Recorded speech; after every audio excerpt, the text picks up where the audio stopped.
Good afternoon. Thank you for being with us today. We are thrilled to have more than 200 people with us to celebrate a huge announcement in women's health. It is my pleasure to welcome to the stage Health and Human Services Secretary Robert F. Kennedy, Jr.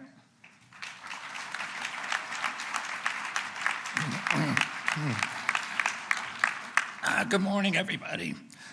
I want to begin by acknowledging the Second Lady of the United States, Usha Vance, who's here today to celebrate a new era in women's health. And we're grateful for your presence and for the attention that you're bringing to this historic announcement.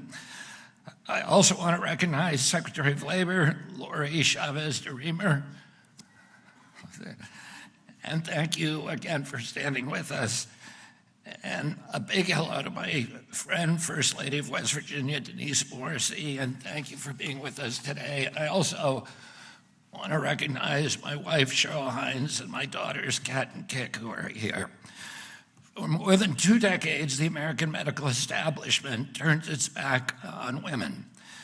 Millions of women were told to fear the very therapy that could have given them strength, peace, and dignity through one of life's most difficult transitions, menopause. That ends today. The FDA is initiating the removal of a broad black box warnings from hormone replacement therapy products for menopause. We're challenging outdated thinking and recommitting to evidence-based medicine that empowers rather than restricts. When prescribed responsibly and started early, hormone replacement therapy transforms the lives of women.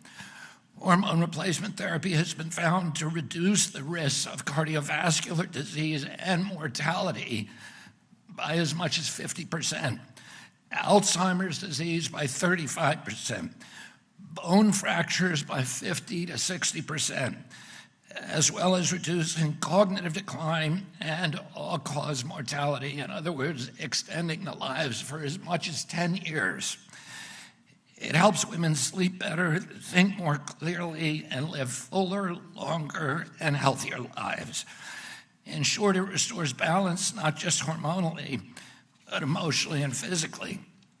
That's why in 1999, approximately 27% of postmenopausal women took hormone replacement therapy. But then in 2002, a study called the Women's Health Initiative found that women taking hormone replacement therapy may have an increased risk of breast cancer diagnoses, not mortality, but diagnoses. The study was not statistically significant, but it triggered a media frenzy and led to the FDA applying unscientific black box warnings to all hormone replacement therapy products in 2003. The label was designed to frighten women and to silence doctors. It warned of diseases and dangers that the data simply did not support. Bureaucrats at the FDA reacted out of fear, not gold standard science. And instead of correcting the record, the medical establishment doubled down in groupthink. The consequences have been devastating. Since that decision, more than 50 million American women have been scared away from treatments that could have eased their suffering and extended their lives. Before the panic, 1 in 4 women used hormone replacement therapy. Today, it's fewer than 1 in 20. That's not progress, that's neglect, that's malpractice. We can no longer accept a culture of fear that blocks innovation and keeps patients from proven therapies. But today, thanks to President Trump's bold leadership and unwavering commitment to restoring trust in public health and the courage of Commissioner Marty McCary, the FDA is correcting that mistake. After a thorough, evidence-based review of decades of scientific data, an expert panel, and public testimony, the FDA is announcing today that it will remove the misleading black box warnings from all HRT products. For the first time in a generation, the FDA is standing with science and standing with women. The era of ignoring women's health is older. The era of patronizing women is older. The FDA will follow the science, and America's women will finally get the care, the respect, and the honesty that they deserve. Today, we are restoring integrity to medicine, restoring faith in public health, and we are restoring balance to the lives of millions of women who have been ignored for too long. And that's what it means to make America healthy again. And now it's my honor to introduce my friend, Dr. and Commissioner Dr. Marty McCary, who will share some more about this landmark decision and the steps that FDA is taking to improve the lives of millions of women. Thanks so much.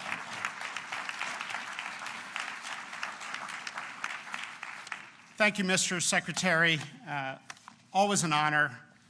Secretary Chavez-Dreamer, thank you for being here. Madam Second Lady, Mrs. Vance, thank you for supporting this endeavor. All my colleagues at the FDA, my colleagues at HHS, this is a historic day for women in the United States. The Women's Health Initiative study was the largest study ever done in U.S. history, a $1 billion study at the time. And you just heard how that study was misrepresented and created a fear machine that lingers to this day. Ask your doctor. But what you may not know is that there was an incredible backstory. The headline that hormone replacement therapy causes breast cancer was released to the media before the scientific data was released to the public.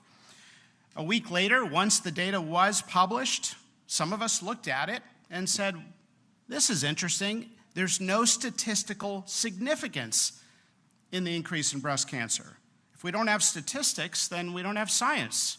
All of a sudden, snake oil cures diseases, and science goes out the window. Women who took estrogen alone had a 24% reduction in breast cancer. And no clinical trial has ever shown that HRT increases the risk of breast cancer mortality. In talking to some of the scientists involved, in my curiosity as a cancer surgeon and public health researcher at Johns Hopkins before I came into this role, I reached out to some of the scientists and asked them about this controversy. I learned that before the study was released, the researchers got together in a hotel in Chicago and a shouting match erupted. One of the scientists said, if you put this out there, if you, quote, if you stir baseless fear around something so sensitive, that is breast cancer, you can't put that genie back in the bottle. Those words were so prophetic. Look at where we are today. What he predicted is exactly what happened. The fear machine took on a life of its own. Medical groupthink took seat.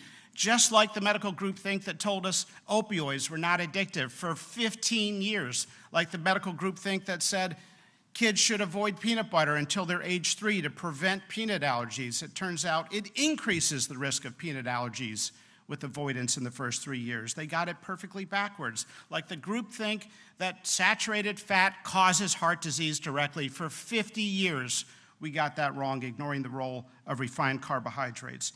Tragically, for women, 50 million women since that study 23 years ago have been denied or never offered or talked out of the life-changing, life-saving benefits of hormone replacement therapy, including my mom. Many people know about the short-term benefits, alleviating the short-term symptoms of menopause, which can last 8 to 10 years. They can be severe, not like we were taught in medical school, that some women experience menopausal symptoms, but they last a couple years and they're usually mild. No, that was misinformation.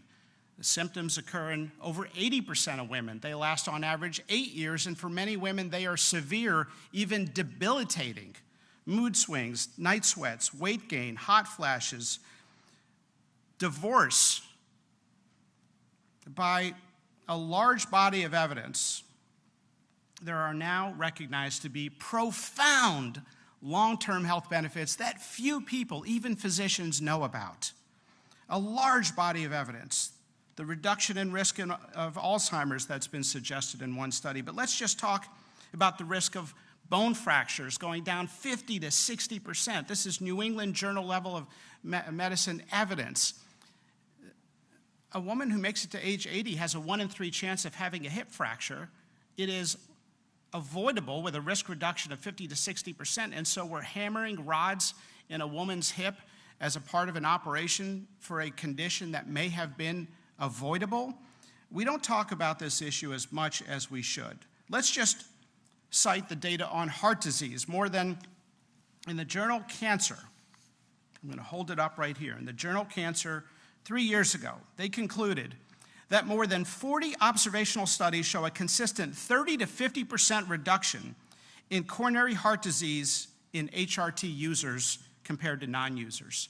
A 30 to 50% reduction in heart disease. What are we doing? The number one cause of death in women is heart disease. The power of dogma. In the journal Circulation, again, massive, highly respected studies, 30% reduction in all-cause mortality and a 48% reduction in heart attack deaths. Okay, we talk about statins all the time. We never talk about HRT. Statins have up to a 35% reduction. And these studies are showing up to a 50% reduction. What are we doing? Not offering women this potentially powerful treatment. With few exceptions, there may be no other medication in the modern era that can improve the health outcomes of women on a population level than hormone replacement therapy. After 23 years of dogma, the FDA today is announcing that we are going to stop the fear machine, steering women away from this life-changing, even life-saving treatment. The FDA is taking action to remove the black box warnings from estrogen-related products. This is based on a robust review of the latest scientific evidence. Our expert panel at the FDA we conducted a few months ago, some of those doctors and experts are here with us today. We are also approving 2 new drugs for the treatment of menopausal symptoms. We are listening to doctors who have been waving the flag in the air saying, hey, we have this wrong. We are listening to women who have been challenging the paternalism of medicine. We are listening to female medical students that have demanded more menopause education in the curricula. This administration hears your voice and is not afraid to challenge the medical status quo. If you listen to people, and I've seen this at the bedside, if you listen to the patients, you learn a lot. HRT has saved marriages, rescued women from depression, prevented children from going without a mother. A male-dominated medical profession, let's be honest, has minimized the symptoms of menopause, and as a result, women's health issues have not received the attention that they deserve.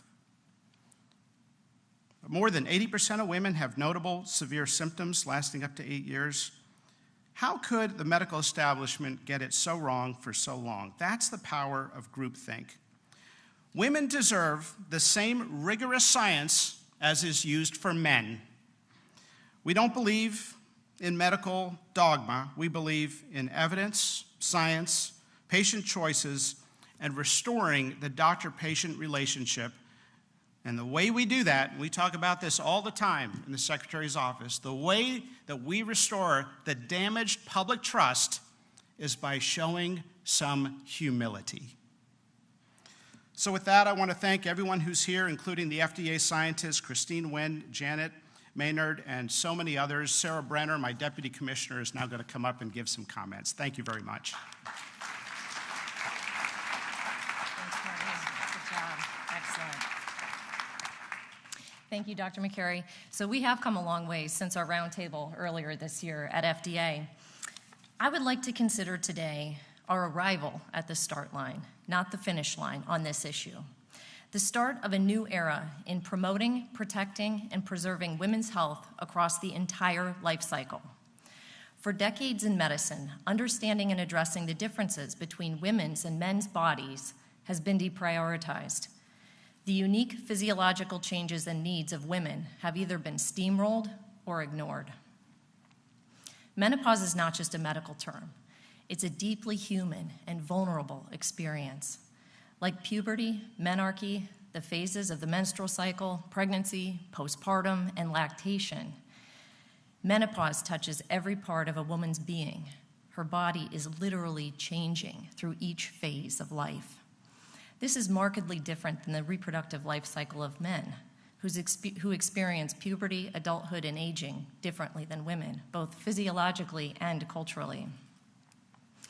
Regarding menopausal treatment, for years, women were told that HRT could cause breast cancer. Black box warnings on HRT products discouraged doctors from prescribing and patients from inquiring about these products.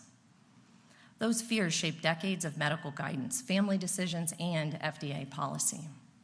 Realigning beliefs with new and emerging data and scientific findings takes time and effort and courage, but it's worth it.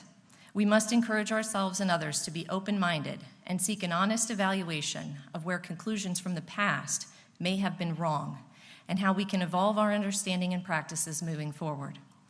As women, we are caretakers, mothers, daughters, aunts, sisters, and leaders. We give so much of ourselves to others. Today, with this action, we affirm that women's health matters. This milestone would not have been possible without the bold leadership of President Trump, Secretary Kennedy, and Commissioner McCary. Through the MAHA movement, we are tackling outdated assumptions and groupthink head-on and returning to the simple truth that when science evolves, policy must evolve too. Today is a meaningful day for women's health in America. Thank you for joining us in making America healthy again for women of all ages. And now I'd like to invite Dr. Jackson to come up.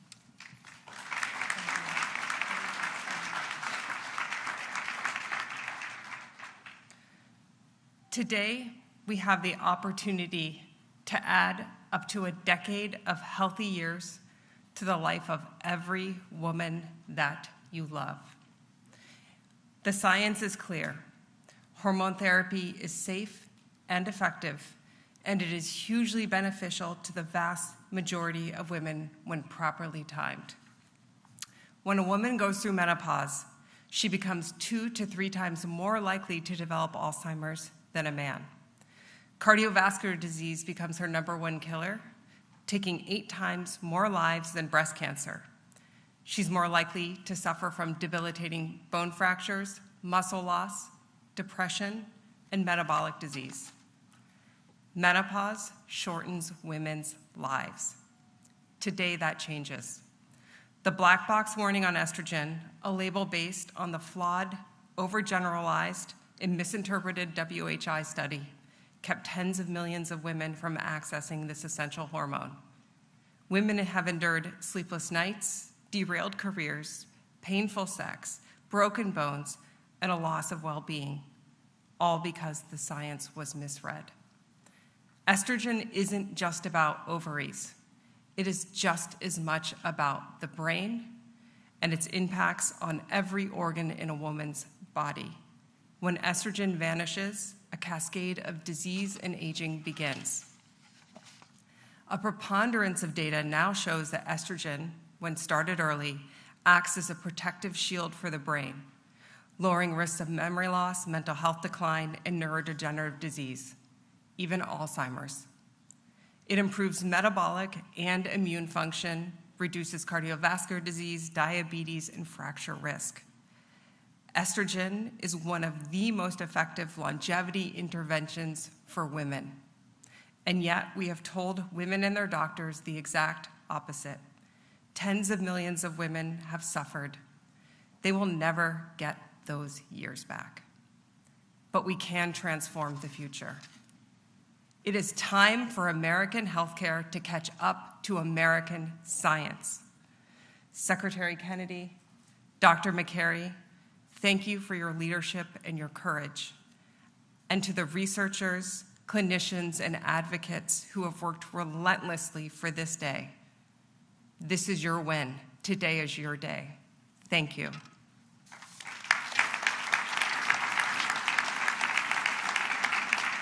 I'd now like to introduce Dr. Rachel Rubin.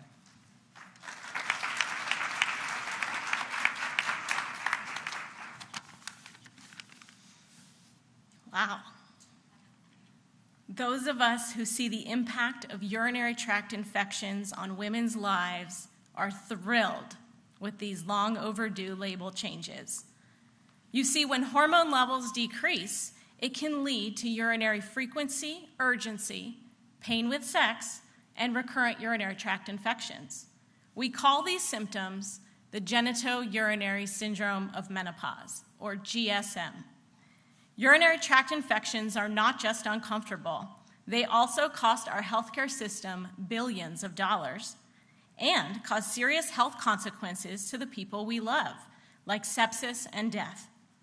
But there's a simple treatment, vaginal hormones, and they are safe for all ages, and they're proven to get at the root cause of GSM. So why aren't more doctors prescribing this life-saving medication? Because until today, the warning label on the box falsely says that vaginal estrogen causes cancer, stroke, blood clots, heart attacks, and probable dementia. Yet not a single scientific study shows this. And because of that warning label placed in 2003, an entire generation of clinicians were never taught the details. And the details matter here. You see, estrogen, progesterone, and testosterone are all different, which matters when talking to patients about the risks and benefits of hormone therapy. Pills that are swallowed and metabolized through the liver carry different risks than those that go through the skin, like a patch, gel, or when used vaginally at low doses. For the medical community, we wanted to make this as easy as possible. So this year, the American Urological Association published guidelines endorsed by many other medical specialties that explains how to diagnose and treat the genitourinary syndrome of menopause, including how to prescribe vaginal estrogen. Because patients need their surgeons to know that vaginal estrogen should not be stopped before surgery. It doesn't increase blood clots, but it does prevent urosepsis readmissions. They need their oncologist to know that women with breast cancer who use it may actually live longer. And they need their primary doctors to know how to write the prescription, recommend it for life, and use it even if you're using systemic hormone therapy for hot flashes and osteoporosis prevention. Today's announcement is the culmination of decades of medical research, education, and advocacy, pioneered by the many people in this room and watching today, but it's also just the beginning. It will take more education and more advocacy to ensure this change benefits the tens of millions of women who are currently not getting the care that they deserve. Thank you so much, and I'd like to welcome another urologist, my friend Dr. Kelly Casperson.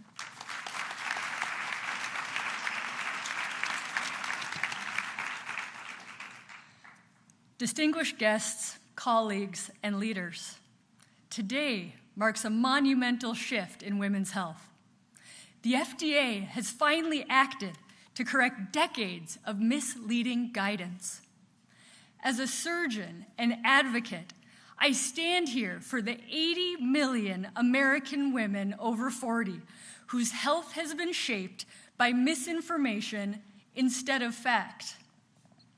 When I was in residency, I was told women were too complex, as if their health needs were unknowable. Years later, a bladder cancer survivor in tears reminded me how wrong that was. She wasn't complicated. She was in pain, and no one had treated it. That moment shifted everything. I started asking, who is taking care of the people who are supposed to be partnered with the people that urologists like me are giving testosterone and Viagra to? Because here's the truth. Women's care has been an afterthought. He gets treated. She gets dismissed.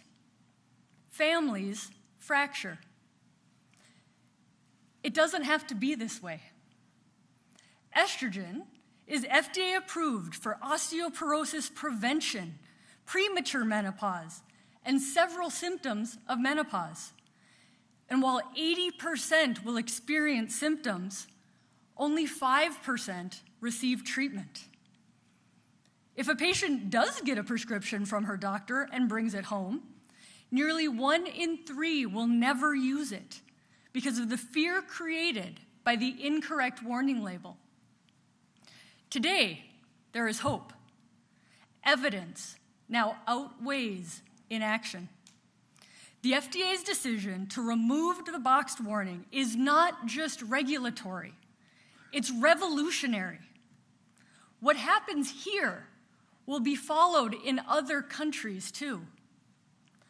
Worldwide, women spend more years in ill health than men, despite having safe, effective, even preventative treatment that until now has been held back by fear. To the researchers who refused to back down, thank you. To the clinicians who pushed past outdated protocols, teach our peers. And to the women who spoke up, you moved the line. Let today be the day we stopped treating women's health as a footnote and started treating it as the standard. Thank you.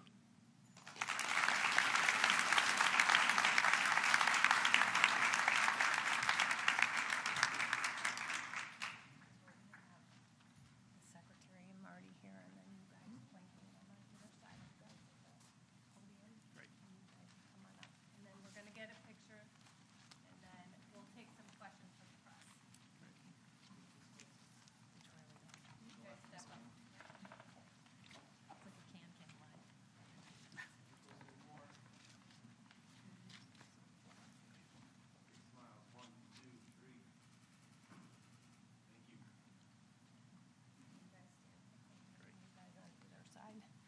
Okay, we're ready to take some questions from the press.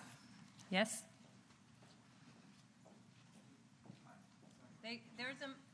There's a mic, and then also if you can say your outlet, first name, and last name. Sure. Zach Brennan, Endpoints News.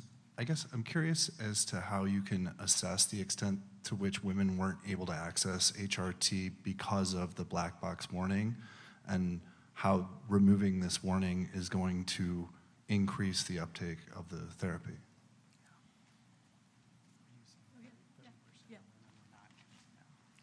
So the statistic of nearly 30% of women don't use it because of the boxed warning came from a published paper by Dr. Una Lee, I believe it was in the Urology Journal, and that was a survey asking women that how many people are able to access, this was a vaginal estrogen questionnaire, access that with their physician, and then once they got it home, how many people still didn't use it because of the label. That's published paper.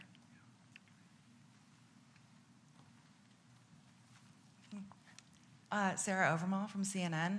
I'm curious your guidance for women in perimenopause and how they should be thinking about this, and also the direction you would take with compounded hormone replacement therapies, because there's a lot of people using those as well.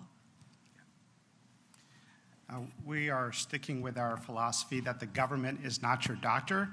So having a doctor evaluate your estrogen levels to figure out when is the right time to start. Sometimes it's microdosing followed by a half dose, followed by a full dose as your intrinsic estrogen level decreases. You will not really see much medroxyprogesterone acetate, which is the form of progesterone used in the WHI study. Some have attributed the slight increase in breast cancer risk to that form. That is not a form in common use today for hormone replacement therapy. So we want people to talk to their doctors, and we want doctors to have the right information, and part of that means removing these scary black box warnings and putting the nuanced discussion in the package insert of the medications. Thank you.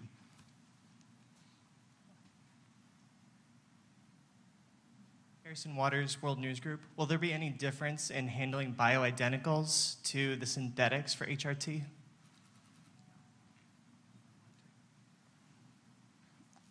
So all are on the market, and so there's a view that the bioidenticals may be more representative of the intrinsic estrogen produced by the ovaries. Again, we'll leave that up to individual doctors. I just remember you asked about compounding, and I didn't answer that question. So there are legal criteria for compounding, and we're going to continue to respect those boundaries. Thank you. Go ahead.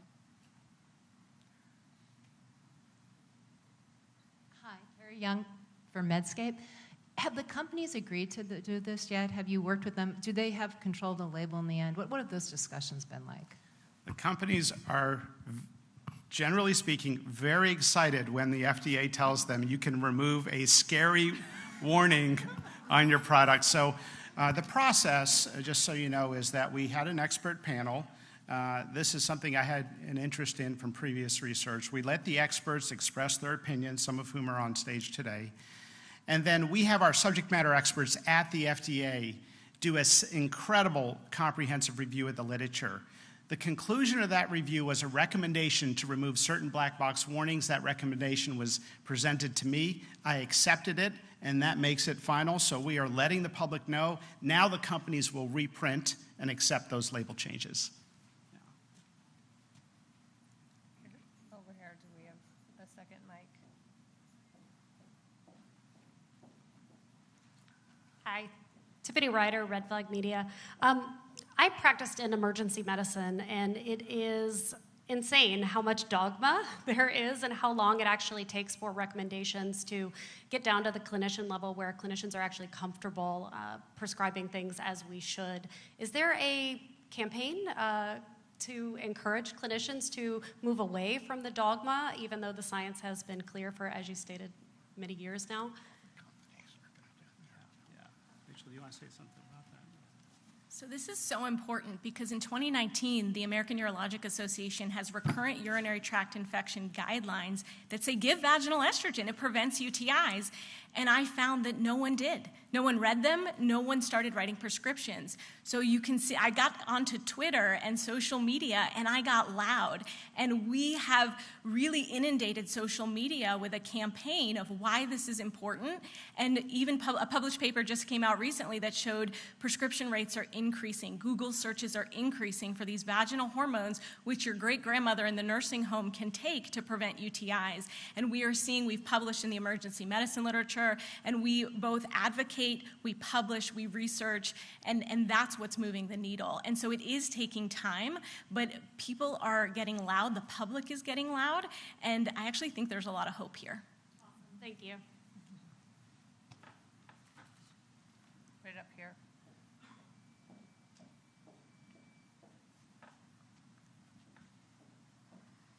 Thank you.